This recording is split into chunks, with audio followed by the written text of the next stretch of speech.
કહેવાય છે ને કે સફર હંમેશા ખૂબસૂરત જ હોય છે, પછી ભલે તે પ્લાન સફર હોય કે અનપ્લાન. આજે હું પણ તમને એક મજેદાર સફર પર જ લઈ જવાની છું. તો ચાલો જઈએ તે મજેદાર સફર પર. પણ જતા પહેલા લાઈક, શેર અને સબસ્ક્રાઇબ જરૂર કરી દેજો. આ સફર મારી ખુદની છે, મેં ખુદ અનુભવેલી છે, ખુદ કરેલી છે. આ સફરમાં અમને જેટલી મજા આવી, આશા છે કે તમને પણ એટલી જ મજા આવે. આ સફર એવી છે કે જેમાં ન તો કોઈ પહેલેથી પ્લાનિંગ હતું કે ન તો પહેલેથી જ કંઈ વિચારેલું હતું. એક દિવસ અચાનક મારી દીદીનો કઝિનનો કોલ આવ્યો. અરે યાર, અમે લોકો મુંબઈ શોપિંગ માટે જવાનો પ્લાન બનાવીએ છીએ, તો શું તમે લોકો આવવા ઈચ્છો છો? અને વાત જો બહાર જવાની હોય અને સાથે શોપિંગની, તો આપણે તો હંમેશા રેડી જ હોઈએ. અને એમ પણ જો વાત શોપિંગની હોય તો કોઈ ના જ ન પાડે. એટલે મેં પણ તરત જ હા પાડી દીધી. એટલે મેં તેને પૂછ્યું કે અરે પણ મને એ તો કહે કે જવાનું ક્યારે છે અને આપણી સાથે કોણ કોણ આવવાનું છે. તો મારી કઝિને કહ્યું કે હજી સુધી એ તો નક્કી નથી થયું, પણ શાયદ 2 દિવસમાં જવાનું થશે અને કેટલા લોકોને જવાનું છે એ પણ હજી ડિસાઈડ નથી. તમને ખબર છે આમાં સૌથી મજાની વાત શું છે? કોઈને ખબર જ નહોતી કે તેની આ સફરમાં તેના સાથી કોણ હશે, તે લોકો કોની સાથે જવાના છે. ઈવન કેટલા લોકો હશે તે પણ ખબર નહોતી. એટલે જ હવે આ સફરમાં આગળ વધારે મજા આવવાની હતી. ચલો, એ તો નક્કી થઈ ગયું કે ક્યાં જવું છે, પણ ક્યારે અને કોણ કોણ, તે બધું નક્કી કરવા માટે હવે ફોન ને મેસેજીસ થવા લાગ્યા. અને ફાઇનલી છેવટે 2 દિવસ પછી જવાનું ડિસાઈડ થયું. હવે એ તો નક્કી થઈ ગયું કે જવાનું છે, એટલે હવે જવાની તૈયારી અને તેની એક્સાઇટમેન્ટ વધવા લાગી. કયા કપડાં લઈ જશું, કઈ બેગ લઈ જશું. ચાલો, હવે એ બધું પણ ફાઇનલ થઈ ગયું. હવે તે સવારની વાટ જોવાનું હતું, જ્યાંથી અમારી આ સફર શરૂ થવાની હતી.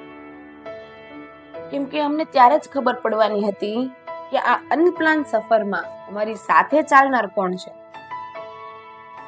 2 દિવસ પછી સવારે 4:45 સમયે રસ્તો એકદમ શૂન્ય હતો. કોઈ ચહેલ પહલ જ નહોતી. માત્ર કૂતરાના ભોંકવાનો અવાજ આવતો હતો. અમને થોડો ડર પણ લાગતો હતો, પણ અમે અમારા નક્કી કરેલા સમયે બધાની રાહ જોઈને નીચે ઊભા હતા.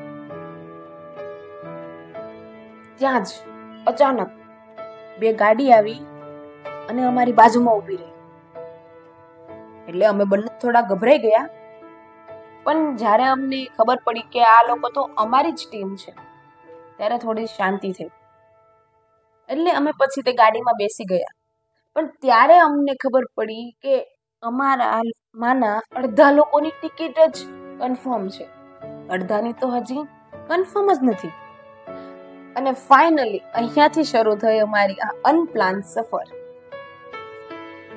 સવારના 6:15 અમે બધા રેલવે સ્ટેશન પહોંચી ગયા. કોઈ ટ્રેન તેની પટરી છોડી રહી હતી તો કોઈ આવી રહી હતી, પણ આ બધામાં અમારી ટ્રેનનો તો કઈ પતો જ નહોતો.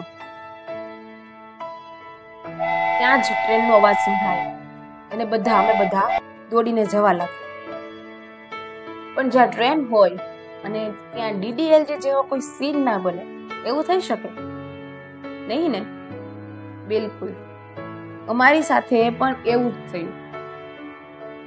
અમે કુલ 9 જણા હતા. બધા એક એક કરીને તો ટ્રેનમાં ચડી ગયા, પણ ટ્રેન પણ હવે ધીમે ધીમે ચાલવા લાગી. હજુ સુધી મારી દી ચડી નહોતી, એટલે મેં મારો એક હાથ આગળ કર્યો અને તેને ખેંચી લીધી. તો મને જોઈને બધા હસવા લાગ્યા અને કહ્યું, અરે યાર, આ તો પૂરો ફિલ્મી સીન થઈ ગયો. પણ ત્યારે અમને ખબર પડી કે અમે તો બીજા ડબ્બામાં ચડી ગયા. હવે અમે બધા અંદર અંદર વાતો કરવા લાગ્યા, ડિસ્કસ કરવા લાગ્યા. ત્યાં જ ટીસીની એન્ટ્રી થઈ. ટીસીએ અમને કહ્યું, ઘણું કહ્યું. એટલે અમે પછી એને સમજાવ્યો, કહ્યું, અમે પણ કહ્યું બધું. ત્યારે તેણે કહ્યું કે ઓકે, નેક્સ્ટ સ્ટેશન પર તમે તમારી જગ્યાએ જઈને બેસી જજો. તમને થશે કે આ લોકોની તો અડધાની ટિકિટ કન્ફર્મ નહોતી, તો ટીસીએ કેમ આવું કહ્યું? હવે હું તમને જણાવું કે ત્યારે જ અમારી ટિકિટ કન્ફર્મ થઈ ગઈ. અમારી ટિકિટ કન્ફર્મ હોવા છતાં પણ અમે બધા ત્યાં જ બેઠા રહી. અમારી પાસે ટોટલ 9 સીટ હતી, પણ બધાને સાથે બેસવું હતું તો ત્યાં પણ સાથે ના બેસી શકે, કેમ કે ત્યાં પણ 5 અલગ સીટ હતી ને 4 અલગ સીટ હતી. ઇન શોર્ટ, અમારી પાસે સીટ હોવા છતાં પણ અમે 5 સીટમાં જ બેઠા રહ્યા અને આમને આમ વાતો કરતા કરતા અમે મુંબઈ પહોંચી ગયા. મુંબઈ સપનો કા શહેર કહેવાય છે ને. મુંબઈ મોટું શહેર છે. એના રસ્તા, એની બિલ્ડિંગ્સ, એની ઓફિસ, એની બજાર, ઝૂંપડપટ્ટી અને પોતાના કામ માટે આમથી તેમ દોડતા લોકો.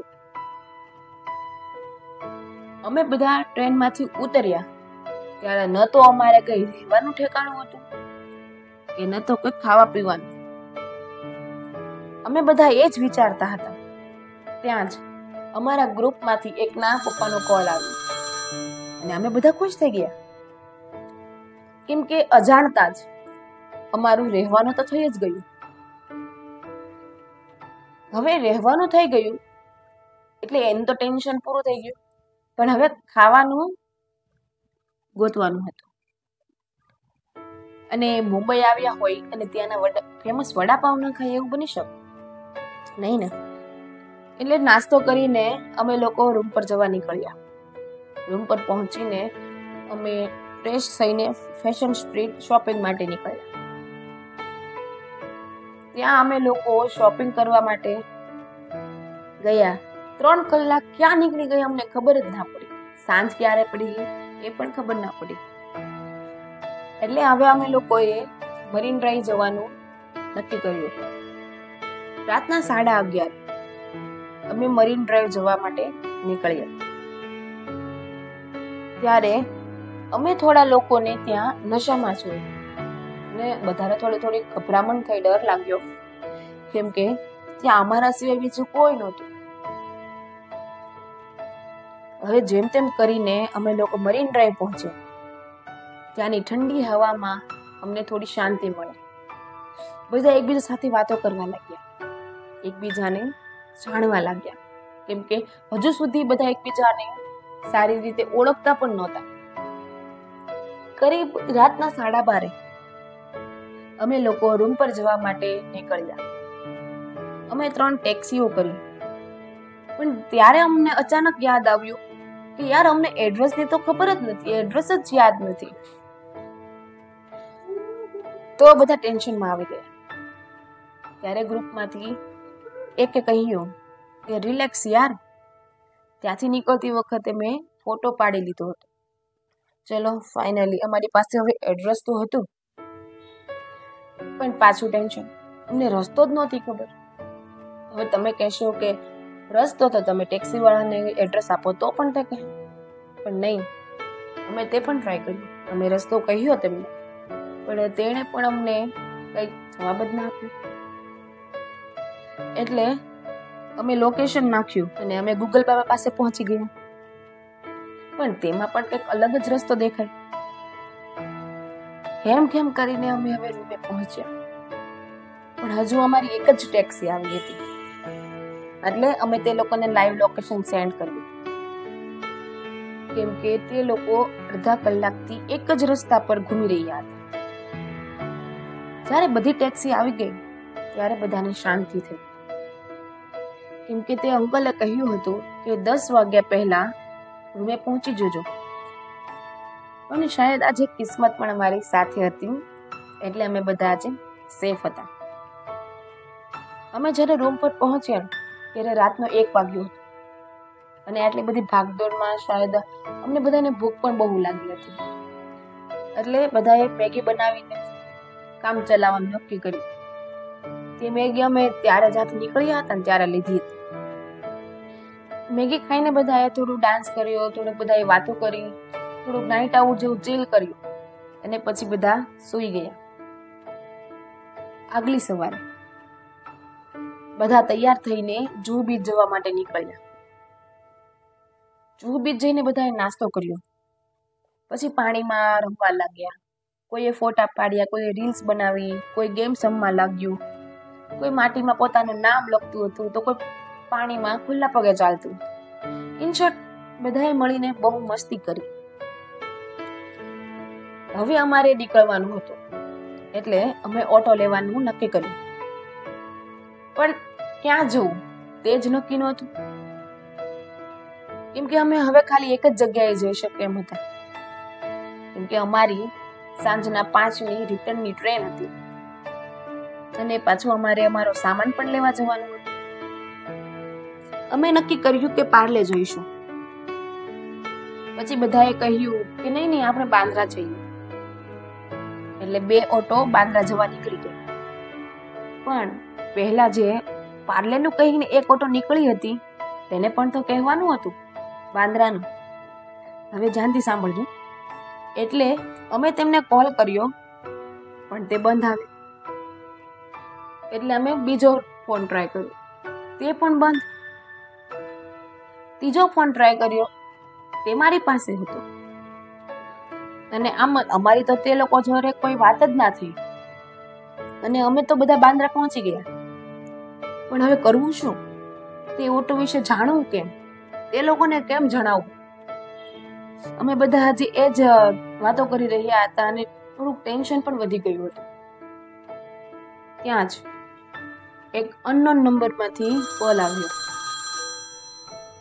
અને સામેથી જ્યારે તે લોકોનો અવાજ સંભળાયો ત્યારે બધાને થોડું શાંતિ થઈ. પણ આ શું? અમે બધા અહીંયા એનું ટેન્શન લઈએ છીએ અને તે લોકો જે આરામથી શોપિંગ કરે છે. અને આ ફોન પણ તે દુકાનવાળા અંકલનો જ હતો. ચલો ફાઇનલી અમને એ તો ખબર પડી કે તે લોકો સેફ છે અને તે લોકો સાથે કોન્ટેક્ટ થયો. તો હવે થોડું બધાને રિલેક્સ થયું. એટલે હવે બધાને ભૂખ પણ લાગવા લાગી, કેમ કે બપોરના 12:30 થઈ ગયા હતા. એટલે અમે બધાએ જ નક્કી કરી રાખ્યું કે અમે મેકડીમાં બર્ગર ખાઈશું. તે લોકો આવ્યા એટલે બધાએ મેકડીમાં લંચ કર્યું અને રૂમ પર જવા માટે નીકળ્યા. પણ લોકલ ટ્રેનમાં અમે જલ્દીમાં ફર્સ્ટ ક્લાસમાં ચડી ગયા. જ્યારે અમને ખબર પડી ત્યારે બસ બધા એ જ જોતા હતા કે બસ ટીસી ના આવે. અને થયું પણ એવું જ. આ સફરમાં શાયદ કિસ્મત પણ અમારી સાથે હતી. અમે બધા રૂમ પર પહોંચી ગયા. અમને થયું કે હવે ચલો મુસીબત નહીં આવે. પણ આ શું પાછી મુસીબત.